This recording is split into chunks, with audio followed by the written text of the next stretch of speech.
حتى ما قال لك بلي نهار غتفكر دير لو بروميير با في شي حاجة كتشوفها غتعود عليك بالنفع، بحال أنك تتعلم شي new skill في AI ولا تتعلم editing تلونسي شي business في en ligne ولا تشونجي لا فيل كاع تبدل المدينة اللي كانت عندك فيها الربح في شي بلاصة أخرى، ولا إلا كنتي غتدخل لاصال ديال لا boxe comme idée حتى لهنا كتبان لك زوينة it feels good. علاش؟ كتشوف راسك إلا دخلتي لاصال كي غتولي expert تايق في راسك بزاف كيما كتشوف لي فيديو لي ريل ديال الانستغرام. ولكن ملي كدير لو بروميير با كتدخل لاصال it feels bad. تما كتكون الصدمة، كتحس إحساس خايب، عقلك كيلوح عليك واحد اللود ديال الأفكار باش تهرب من لاصال. علاش؟ كتدخل كتلقى دراري footwork كيعرفو يوقفو كيعرفو يقارديو. أول سيسيون د سبارين كتاكل قتلة، كتحس راسك مكعكاع، إلا جيتي الحصة التانية راك راجل. هذا هو الفرق بين البشر.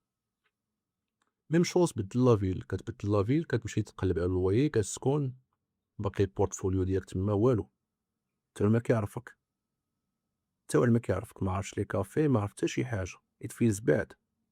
إلا كملتي سيمانة وما رجعتيش لداركم راك راجل. same shit. كتخلص سبسكريبشن ديال شي AI model كتريني فيه شوية برومبت عندك عيالة كتسمح فيها same shit. بمعنى هادي كنسميوها البارادوكس اوف جروث. بلا في هاد الحالة ملي كيشوف اكتيفيتي جديدة كيعرف بلي خاصو ديسيبلين، خاصو التزام، خاصو ايفور مدة طويلة باش يلاه يرتاح. في هاد الحالة كيحاول يطبق عليك الكونفورميشن بايس، بمعنى أنه كيشوف الحوايج اللي أفكار ولا أي ملاحظات في داك التجربة اللي غتعاونو باش يقنعك أنك تستسلم، بحال أنك في لاصال ديال البوكس غتكون في سبارين سيسون سبارين ترونكيل كتغاردي شوية كتعلم، غتجيك شي أبركات غدكدكك غيقولك صافي هادشي راه ماشي ديالك.